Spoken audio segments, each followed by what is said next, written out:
One and all, welcome to Common Threads. Happy Halloween, one and all. We are here every Thursday night, 2 guests, 1 hour on this very special Halloween edition of the show, Trick or Treat, one and all. Let us know what you think in the comments as the show continues. We will be debating and discussing, in good faith, of course, all the hot topic political issues of the week with how many days until the election? 5 days to go until the election. Been looking forward to this for years. Everyone says it's the most important election of our lives. Also, let us know if you think that's true. But either way, make sure you get out there and vote. Let's bring in our guest for the night. Amanda Makki is a veterans attorney, Republican strategist, and a former congressional candidate. And Brittany Lee Lewis is a Democratic strategist as well. Amanda and Brittany, thank you both so much for being here, and a very happy Halloween. Thank you. Happy Halloween. Happy Halloween. Hardest hit questions. I'm a very serious journalist. Brittany, I'm going to kick things off with you here. You know exactly what I'm going to ask you both. What's your favorite Halloween candy? Oh, gosh. That was not the direction I thought you were going. Gosh, I'm a Reese's girl. I really love Reese's, but they have to be frozen. They have to be frozen. Oh, I endorse this message from Brittany Lee Lewis. Amanda Makki, favorite Halloween candy? Snickers. Oh, okay. Can I endorse both those answers? See, bipartisanship. I like this. We're already finding common ground. That's what the show's all about. Brittany and Amanda, thank you both. Let's dive in with, of course, what seems to me, Amanda and Brittany, to be, without a doubt, the most talked about issue of the last week. This kind of gaffe from President Joe Biden has to do with the word garbage. I know you both know it. A lot has been made of it. Let's take a listen. I'll ask you both about it on the other side. Well, let me tell you something. I don't know the Puerto Rican that I know, or Puerto Rico, where I'm in my home state of Delaware. They're good, decent, honorable people. The only garbage I see floating out there is his supporters. Amanda, I got to kick things off with you. I mean, the moment I heard that, even if I feel in good faith, it was the president misspeaking. He is imprecise with his language. He said what he said. I knew Donald Trump and Republicans would be fundraising off of this. Amanda, from where you sit as a Republican, what did you make of the president's gaffe or comment? And how do you think it's going to play here with a week to go until Election Day? Completely inappropriate. That's why you have Senate candidates throughout the United States distancing themselves not only from Joe Biden, but of course from the comments. And they are something that we shouldn't be hearing. That's not appropriate to say, especially when your vice presidential candidate, the person that you endorsed, Kamala Harris, is saying, I am going to be the president for everyone. And she is clearly running on that message of unifying, because she doesn't have anything else to run on. So this really hurts her with what he's saying. So really big gaffe, October surprise maybe. And so we'll see how it plays out. But obviously Trump, being the master marketer that he is, took it to the next level. And that's what he's good at. Whether it's his handlers or himself, he's really good at this stuff. So he embraced it. The garbage trucks that we've been seeing, the maybe Halloween outfits you'll see tonight of, men dressed up in as garbage men. And so I think they've taken it to the next level and really parodied the president in a way that has become mainstream. Brittany, to me, this was so symbolic of the very challenge with Joe Biden. The reason the incumbent president is no longer running for president for a second term was his challenges with communication. The American people, the world saw it on that debate stage. And yet here we go again, right? What should have been, a sort of simple get out the vote effort for a particular demographic. Obviously, this blew up. The president trying to, kind of cover his tracks after the fact, say that's, certainly not his implication. Brittany, how do you see this? And do you view this as a Democrat days before the election as devastating as a lot of people think this kind of may be down the stretch? This gives Donald Trump a lot of fuel, Brittany. Yeah, well, I certainly don't think, all the garbage truck antics are moving undecided voters or changing the opinions of those who already know where they stand at this point. And listen, I do think Biden's comment and mental sharpness, we all know, I'm not going to sit here and lie and say, he is as sharp as he's been over his entire, political career. That's certainly not the case. We know that. We know that that's why Harris is taking the lead, right? But I think it's just a bit silly and also just ironic, right? There are plenty of things that the Harris campaign can pull on that Trump has said since he's entered politics. From calling Mexicans rapists, talking about grabbing women's genitalia, the black jobs, only idiots would sign up for the military, the comments that he made at the last debate about Haitians eating cats and dogs.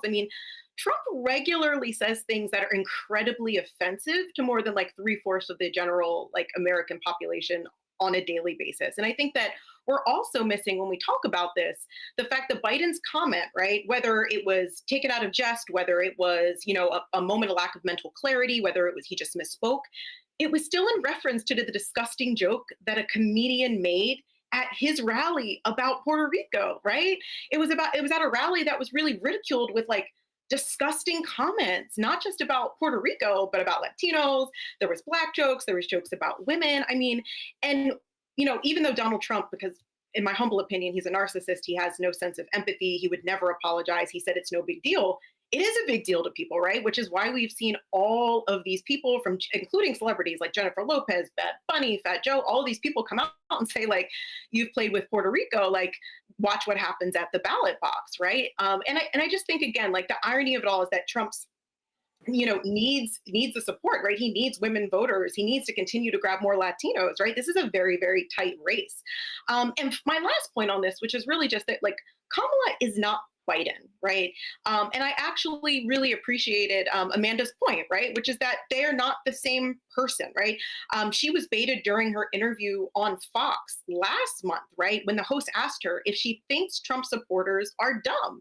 And without hesitation, she said, I would never say that about the American people. And she continues to say that at almost every single rally and every single opportunity that she has, that whether people vote for her or not, these the American people are not dumb. Mandy, before we move on, I'd love to give you the opportunity to respond to me. I think, and I do agree to Brittany's point, it does seem as if Democrats, maybe every politician who's not Donald Trump basically has to be perfect. And I would argue we are seeing that with Vice President Harris. You have to be perfect. You have to nail every word. You can't get anything wrong. You can't be slightly imprecise, whereas Donald Trump has been an incredibly imprecise speaker, especially when he's in off-the-cuff settings, either by misspeaking or by saying something that seems like a mega controversy until you just kind of wait a few minutes. And then, especially when he was president, he would invariably say something else that would make you forget about the thing he had said a few minutes ago. Amanda, over to you.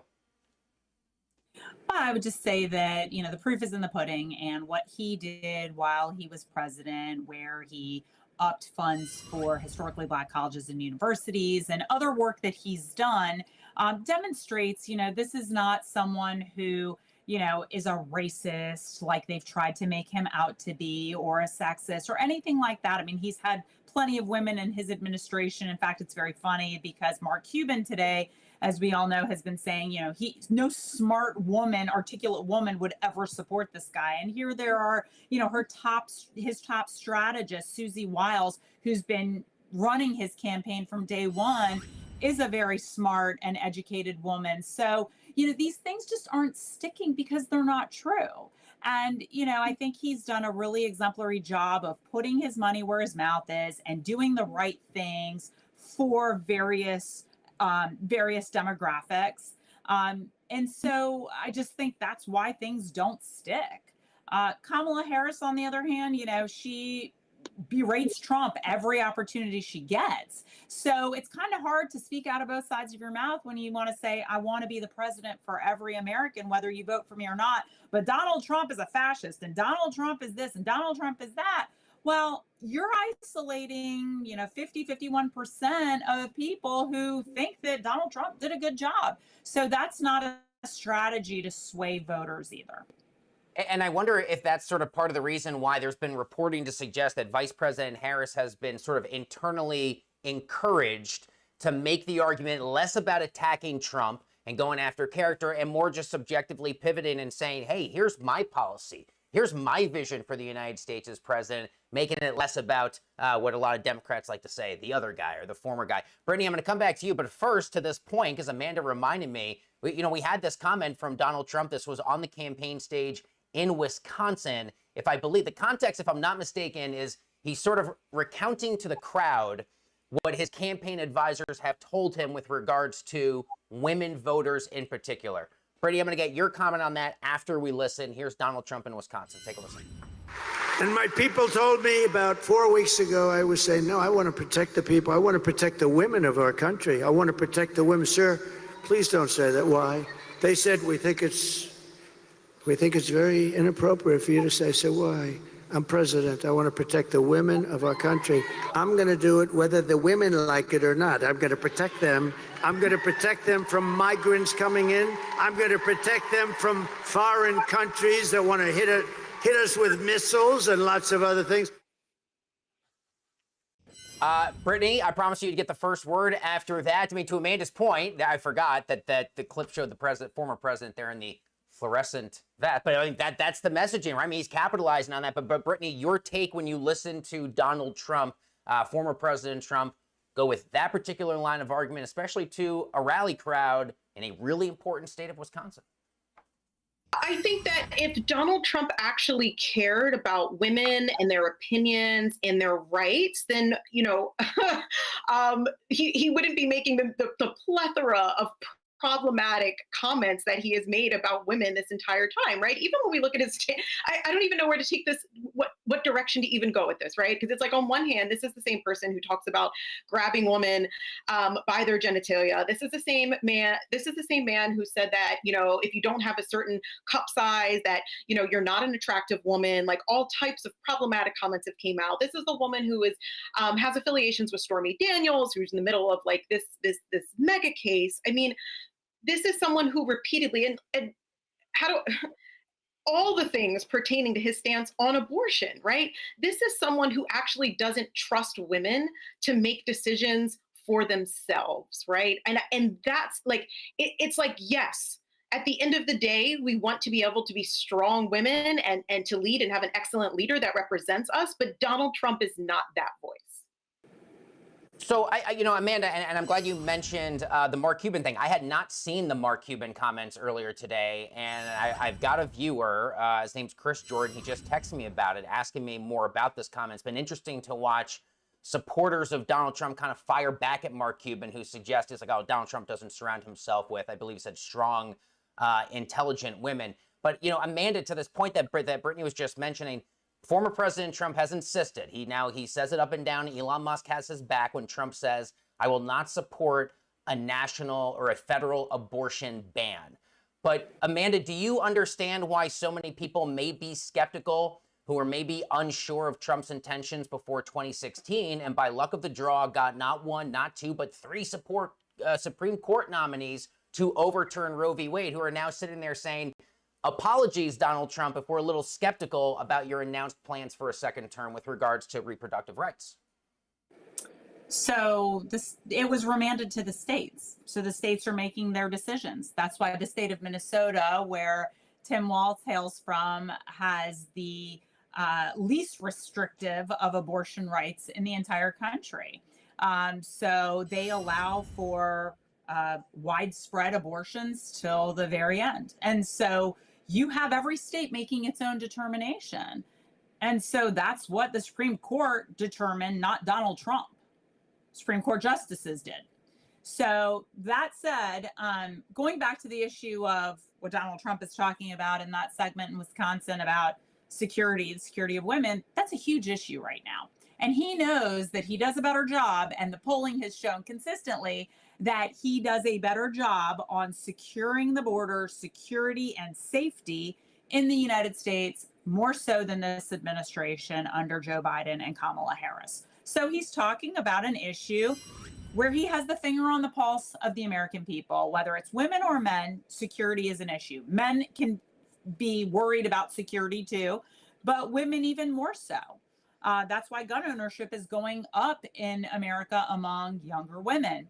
So I think he's just pressing the flesh on an issue that is important to a lot of Americans, especially since this administration under Joe Biden and Kamala Harris on day one, when they took office, they undid all the policies, the border policy, the catch and release, all the policies that kept America safe and secure, they undid. And that's why you see people, victims who have lost daughters, sons, brothers, sisters, husbands, wives, say this falls on this administration for allowing these individuals into the country and having no chain of custody.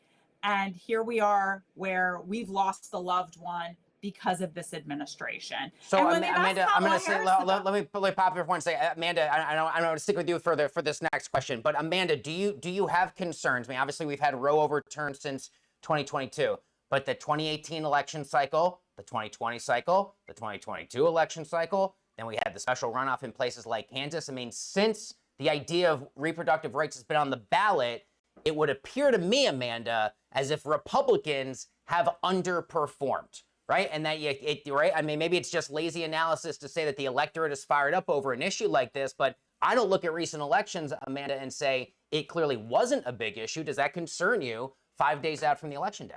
So let's take Arizona and Nevada, for example. Both have abortion referendums on their ballots this year. They are polling in the 60 to 80% range. Those states are within 1 point. Kamala's leading in Arizona by 1 point. Trump's leading in Nevada by 1 point. You can have ticket splitters. And so you can have people that say, I support, being able to have the freedom. I'm pro-choice, but I'm concerned about everything else. And I believe Donald Trump leads on that. And in a way, if you look at what the Supreme Court did, this is exactly the result. States are doing what they want to do. And so they're putting it on the ballot for the voters to decide. Brittany, I've got about a minute left in the segment, but into the 2020 election, I looked at the numbers today. 57% of women in the U.S. voted for President Biden, 42% for Trump. That's, again, the last presidential cycle.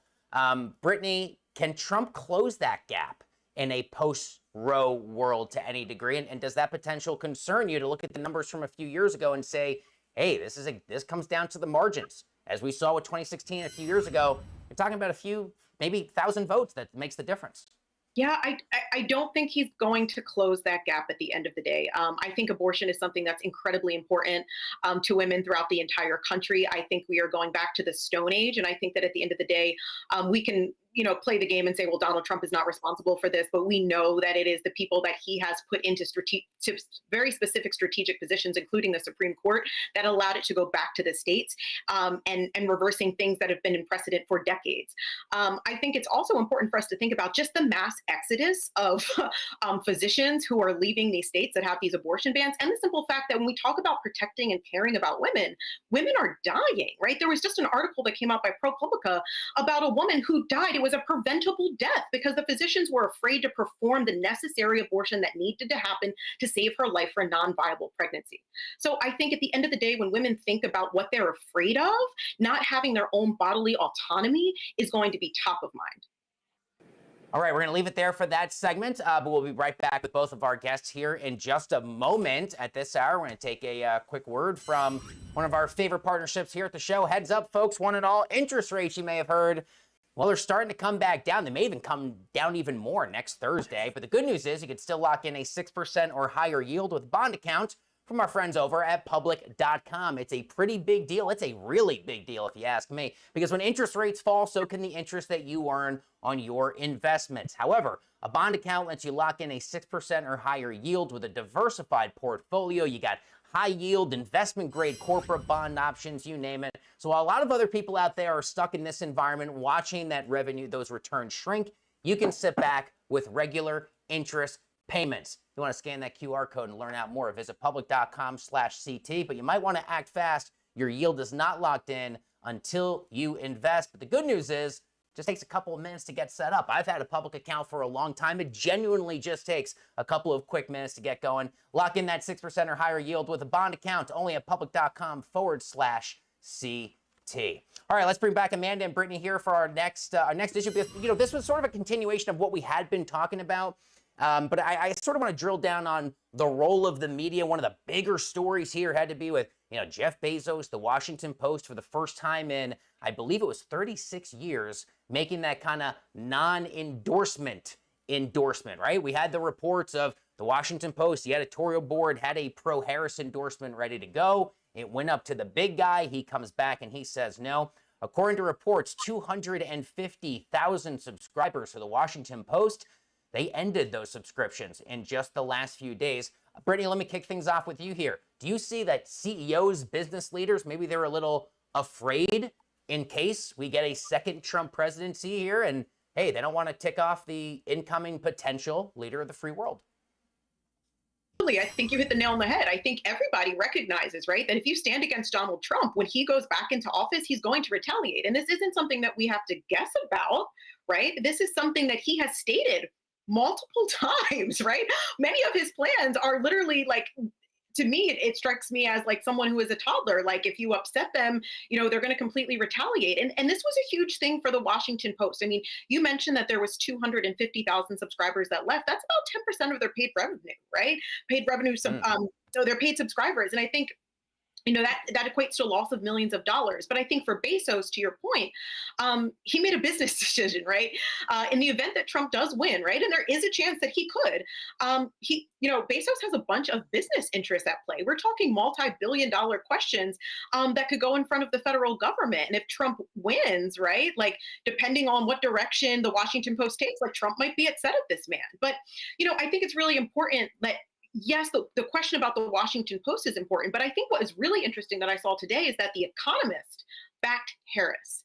And I think, when so many are talking about how powerful Donald Trump is and why they are so, intrigued by him, it has a lot to do with his business dealings or him as a businessman. The Economist is literally known, right, for it's centrist, but it's known for championing things like free market economics and for individual liberties. And the simple fact that one of the reasons, right, there were several reasons that they listed, but one of the reasons that they listed why they endorsed her is specifically because they believe that her economic strategies are more favorable for sustainable growth. They specifically expressed concern about his proposals around high tariffs, reducing immigration, how all of that could ultimately hinder economic progress. And on top of that, they also talked about like his lack of democratic values, like the fact that this man has in many ways said that, there isn't going to be any more elections, he's a dictator, and of course, just like global instability, his inability to be a global leader, which we see by the simple fact that so many people in his previous administration, other Republicans have come out saying that they don't endorse him because they're afraid of his behavior.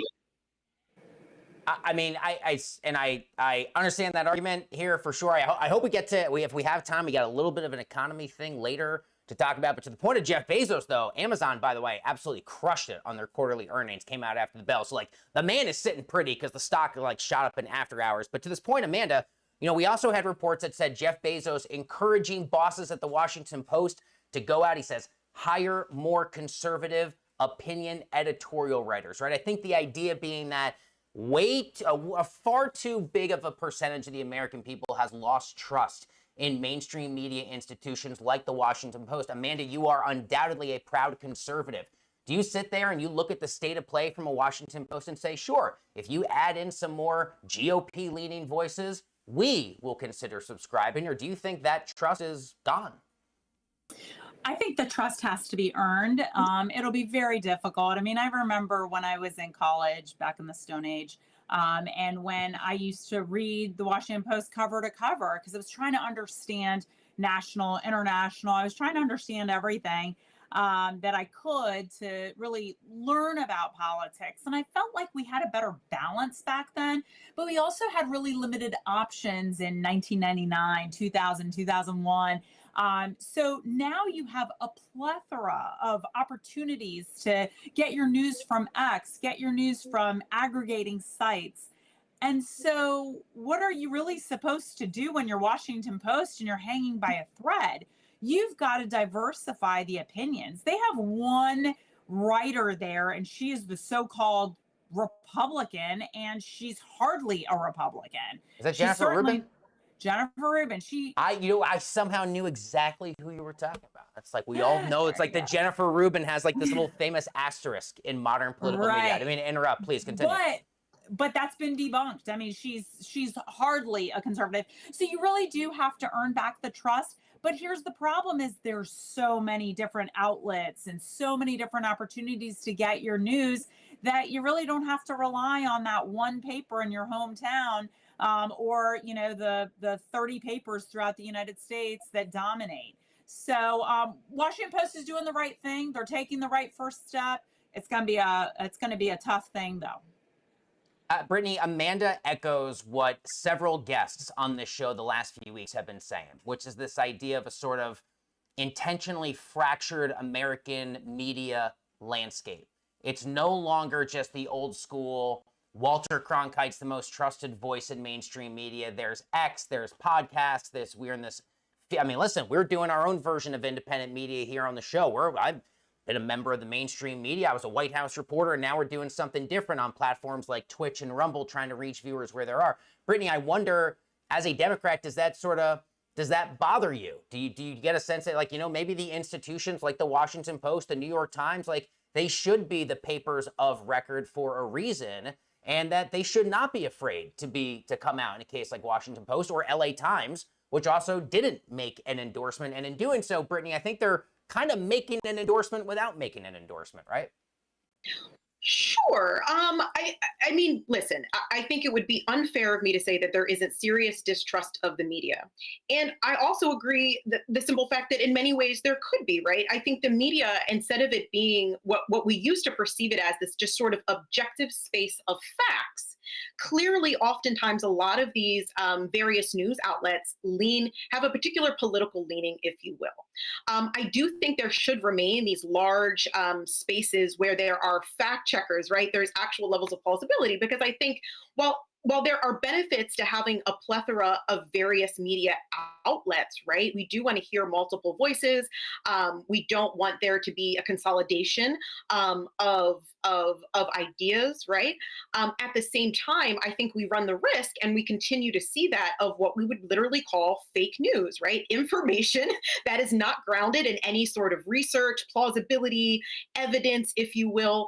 And I think, unfortunately, it does not allow the American public to make informed decisions, right? Because they're literally just consuming as much media as possible on YouTube, on X, wherever it may be, and they're not actually considering who it is putting forth these ideas. And I think that's particularly dangerous, not only when it comes to elections, but just the general American public's education, if that makes sense.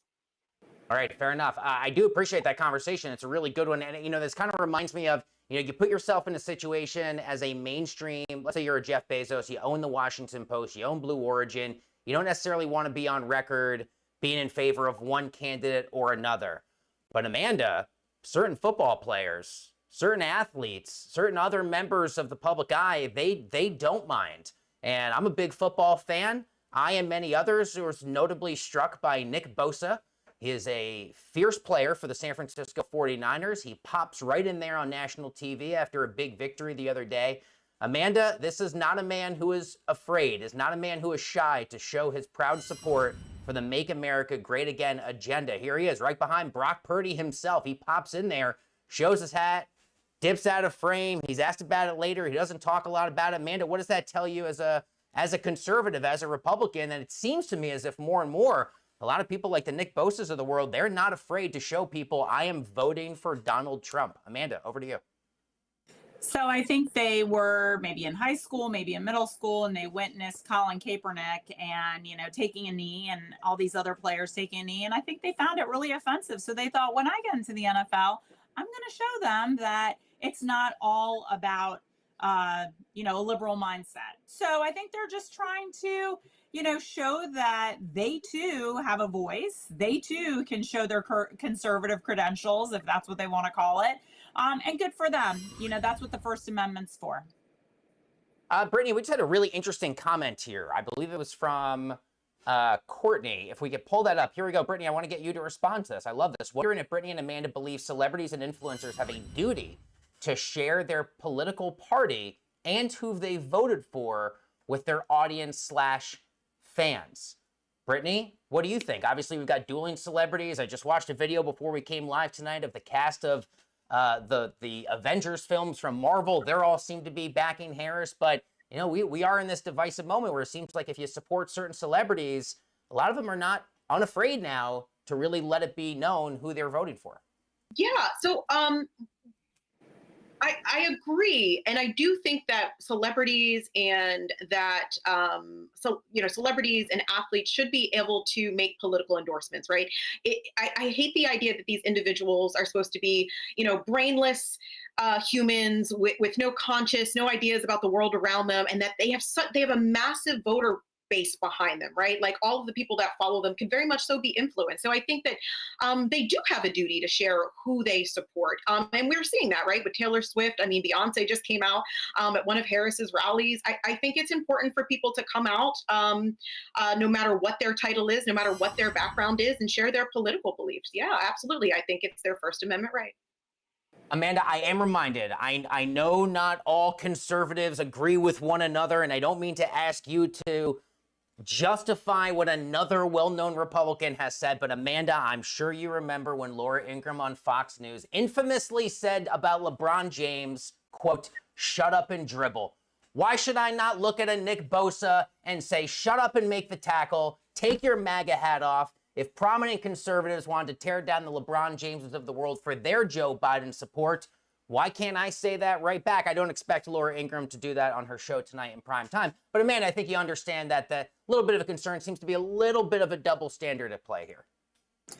Honestly, I don't really care what their opinions are. I don't care what their political leanings are. If they're meant to act, go act. If they're meant to dribble, go dribble. If they're meant to throw a football, go throw a football. I don't think anyone's going to be swayed by what, Bosa or Troy Aikman, to throw out an old school name, or, any one of the pundits, any one of the players has to say. Magic Johnson's made his views known. Okay, that's great. It's not going to sway me, nor do I care, because what he knows about politics, maybe a lot, maybe a little, but that's not his role. He has never taken on that role. So to me, it really doesn't matter. But look, it's your First Amendment right. You want to talk about it. You want to do it. You want to be out there and say something, say something.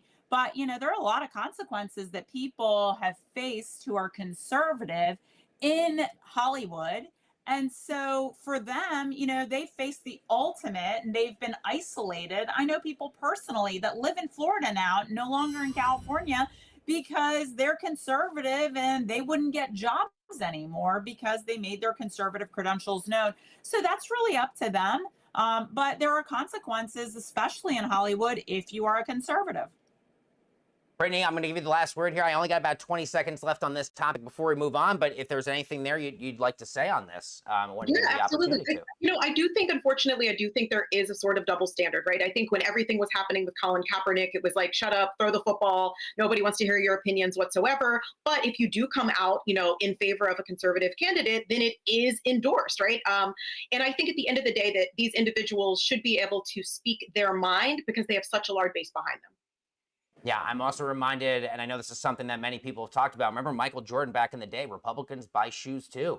I mean, you're talking, that's old school Chicago Bulls, and that's way before the modern era of divisive politics. So, all right, stick around with us. We're going to take a quick break here from our sponsor of the show. We'll be right back with more with Brittany and Amanda. Once again here, my friends, listen up. Time could be running out to lock in a historic yield. I am underscoring the word historic with our friends at public.com. You could lock in a 6% or higher yield with one of their bond accounts. But here's the thing. The Fed just announced not long ago a big rate cut. We could get another 25 basis points coming on Thursday. The so-called soft landing may be here. The plan is, of course, more rate cuts this year into next year as well. It's good news if you're trying to buy a home, you're trying to pay off that credit card debt. Maybe not so good news for the interest you earn on your cash. So if you want to lock in that 6% or higher yield with a diversified portfolio of high yield and investment grade corporate bonds, you could do so. You could do it pretty quickly. There it is. There's the QR code, public.com/CT. Takes you just a few quick moments to get signed up. Once you lock in that yield, you can earn regular interest payments even as interest rates continue to decline. Remember, we just got PCE today at 2.1%. Jay Powell's getting close. Lock in your 6% or higher yield with a bond account at public.com/CT. But hurry, your yield is not locked in until you invest. Amanda and Brittany, interesting Supreme Court news this week. And Brittany was saying something before we took that quick break that reminded me of this. I try and make the legal wonky stuff as simple to explain as possible. This is my best version of it. Virginia Republican Governor Youngkin rolled out a new program to kind of weed out potential voters who are not citizens. That then led to the Biden Department of Justice suing. They argued lawful citizens were removed by mistake from the voter rolls in the process. A lower court agreed with the DOJ, got kicked up to the Supreme Court. They went against the lower court's ruling. Too long didn't read. A win for Youngkin and a win for Republicans. Brittany, over to you here. This is going to be one of many election, litigious sort of case that we deal with in the coming weeks and coming months. I feel like this is the sort of story we all need a lot of caffeine and maybe some helmets because we're on a collision course with a lot of these coming up, aren't we? Yeah, absolutely. I mean, I think we see this every election cycle, unfortunately, right? There's always going to be conversations about who should be able to vote, who can vote, how they can vote. We don't like the way that they're able to vote. This is an ongoing issue. I I personally think I don't want to use the word it's a foolish issue, but I think specifically the GOP often uses very specific tactics to limit the voter base, because at the end of the day, if we truly allow an inclusive voter base and allow as many people as possible to vote, the GOP typically just will not get the popular vote. Amanda, what are your thoughts here on something like this? Obviously, it's probably the first of many here that we're going to be having in the coming days. I don't understand why someone who identifies as not being a U.S. citizen should be voting. I mean, my family immigrated here. My parents waited 15 years to become citizens. They did not vote during that time, nor did they try to vote during that time. Furthermore, this was a law that was enacted by Governor Kane, a Democrat, in 2008. So this should be a very bipartisan issue that we don't want people who are not U.S. citizens voting. It seems very clear cut to me. So I'm not really sure even what the controversy about this is.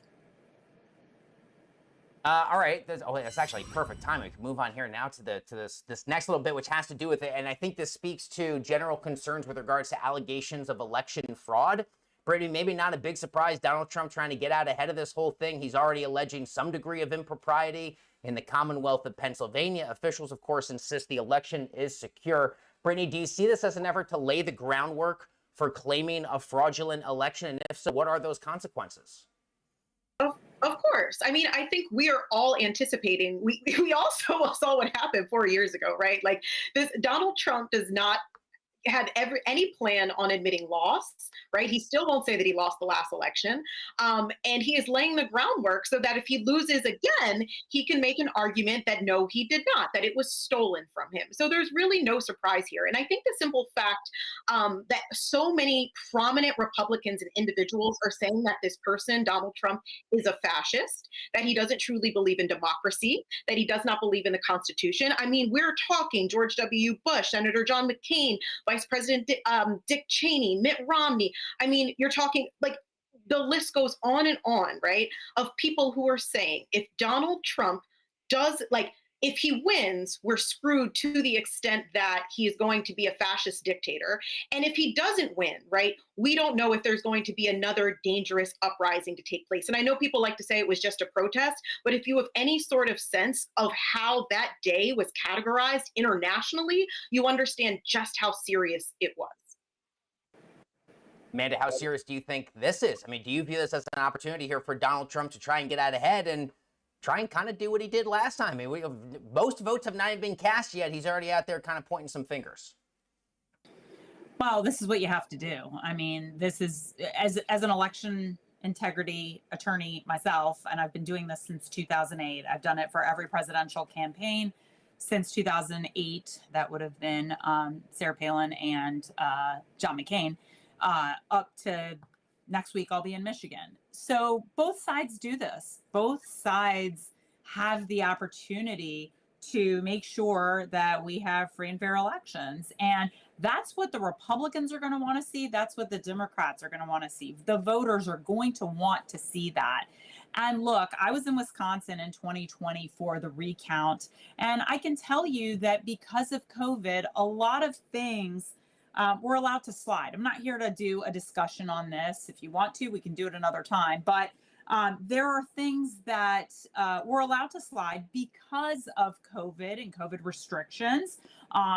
For example, in a nursing home, you were supposed to set up basically mimicking a voting polling area. And you were supposed to do that in a nursing home. Well, because it was a nursing home and they didn't want the patients to be compromised, they didn't allow for that. So the nurses and the workers there were the ones helping people do that. Well, that's against the law there. So, you know, I always say this, I can't go back and tell you who won or who would have won Wisconsin or any state for that matter, but I can tell you that laws weren't followed. That said, I think that the voters want to see zealous representation of their respective candidates when it comes to this. All right, we're about towards the end of the show, at least the time with our guests, but it's time now for our fan favorite segment of the show. The whole purpose of what we're here to do, which is to say something nice. Chris, play it. Say something nice. That is absolutely awesome. I had not seen that until now. Say Something Nice brought to you by Public. Visit public.com/CT to become a smarter investor today. Brittany, I'm going to start with you. The reason we love doing this at the end of every show is because, you know, not everyone's going to get the electoral outcome that we want. Brittany, to start with you, if Donald Trump wins, if this is a clean sweep for Republicans, what could you say that's optimistic, a bit of common ground or something that you, Brittany, as a passionate Democrat might be able to look to and say, all right, at the very least, we have this in common with each other? I think all Americans, regardless of identity or background, want their humanity recognized. They want their freedom recognized, and they want to have some level of community. And I think that will happen even if Donald Trump is in office. I think that. Well done. Amanda, there is a chance, Vice President Harris, that Democrats do really well there. Donald Trump loses this election. Amanda, as a Republican, a former congressional candidate, if it's Democrats controlling Pennsylvania Avenue, give me something nice, something optimistic that you have in common with them.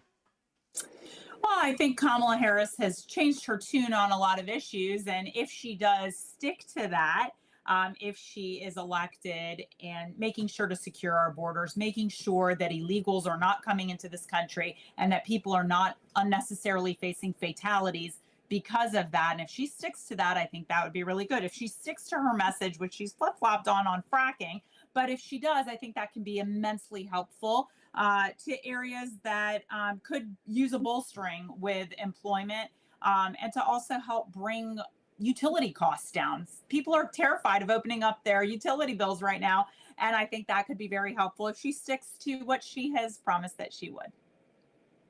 Amanda and Brittany, I gotta say, this is our 6th show. This is my favorite show. Please don't tell any of the previous guests. This was absolutely awesome. We have to leave it there. I'm so thankful for your time, especially on Halloween night. That's Amanda Makki, veterans attorney, GOP strategist, former congressional candidate, and Brittany Lee Lewis, a Democratic strategist. Enjoy your Halloween candy. Enjoy the trick-or-treating. Very grateful for both your time and for both of you to be here tonight. And good luck with election night, Amanda and Brittany. Thank you both. There we go. Wait, listen, that's the best Say Something Nice we've had here so far. Taylor and Chris, okay, can we do the Halloween bit? Let's do it. The Halloween thing. Okay, so here's the thing. So it's October 31st.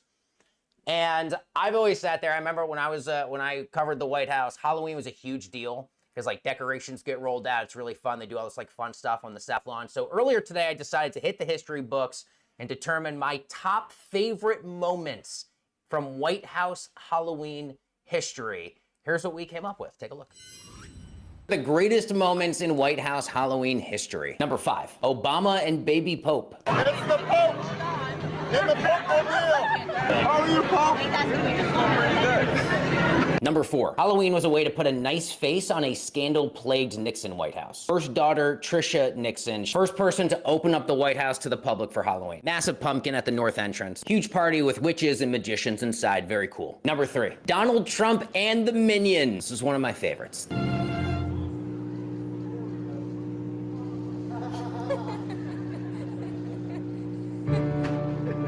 10-10, no notes. Number 2, Bill Clinton as James Madison in 1993. The Clinton White House Halloween parties used to double as a birthday party for then First Lady Hillary Clinton, seen here dressed as Dolly Madison. It's just strong commitment to the bit. And number 1, the undisputed champ, Jackie Kennedy, 1962, just a black bag with eyes cut out of it. She wanted to take her kids trick-or-treating without being noticed. The red bag is her sister-in-law, Jean Kennedy Smith, Caroline and John Jr. with the man himself. One of the most underrated images in White House history. Oh, honorable mention, I guess, to Joe Biden. This was yesterday. Yes, he's jokingly biting a child dressed like a turkey. Believe it or not, this was not the only baby the president did this to yesterday. So, I don't know, man. Anyway, make sure you vote. I don't know, man. Just make sure you vote. Wow. So thanks there to JD Durkin and the team for putting that together. We got a few minutes left here in the show. We've had some outstanding comments and a great show we got. So if you got comments, we're going to rotate them through here because you're the most important part of the show. So I've always said, it's like if you are a newspaper reader, if you're a TV viewer, if you're a voter, you're what it's all about. That's why we do this comment, the back and forth thing. Drink anytime a Republican commentator says illegals. I would have been plastered. I will be plastered early on election night if I watch Fox News or other platforms, and that's the case. So I've called out conservatives on the show before. It's just I don't like. I think words matter, and I think it's a sort of subtle dig to further dehumanize if we call them. I don't think human beings can be illegal. There's undocumented migrants. There's lots of other ways to do where it just takes the sting out of added the rhetoric, but I do appreciate that comment. Lee Williams says, Biden LOL. Don't know exactly what that's in response to, but yeah, I agree. I agree, Lee Williams. Biting the baby? Probably biting the baby is what I would assume. And again, that was not the only baby that the president kind of like jokingly tried to take a bite out of yesterday. It was very strange. Wow, good Jackie Kennedy poll. You know, I was so shocked. I was reminded of that today. I was like, God, it's just, that deserves to be such a more popular part of White House lore. Jackie Kennedy, the most iconic first lady in history, being like, you know what? We're just going with the black garment bag. I'm going to cut some eyes out. Murphy O'Halloran says, would be cool if we did a spinoff of Love is Blind to do Politics is Deaf, where we don't listen to them speak. Murphy O'Halloran here speaks on behalf of lots of Americans who are like, you know what? Maybe the less I hear from my presidential candidates, the better. Yo, especially if you're a sports fan. Dude, I mean, I'm in the studio right now with Taylor and Chris, two huge sports fans. The best part about getting through this election is like, I don't have to sit there on Sunday Night Football, don't have to sit there for any more games and just be bludgeoned over the head with 30-second political commercials, because they're just like, they are incessant. Last night, the World Series game, it's like every commercial break. I'm like, get over this. Courtney says, grateful to see two educated women publicly discuss this topic. Feels rare nowadays. I need to give 10 points to both Amanda and Brittany. They were absolutely terrific guests. I encourage all of you to go follow Amanda Makki and Brittany Lee Lewis across all social media platforms, because that's what the spirit of debate is really supposed to be about. Taylor Craig says, WAPO deciding to not endorse should have been made years ago, not a few weeks from Election Day. There is a little suspect there. I don't inherently disagree with that. You know, the timing of it was very specific, but like Brittany had mentioned earlier, you know, he's tied up. He's got his Blue Origin contracts. He's got Amazon Web Services tied to groups like the NSA, clearly trying to play the game here. But as for us here on the show, we're about to call tonight because it's Halloween and I need to go eat some candy. Have a good one. We will see you again. We do this every Thursday night. Happy Halloween. We got an election coming up Tuesday, folks. Get ready, and we'll see you after the election.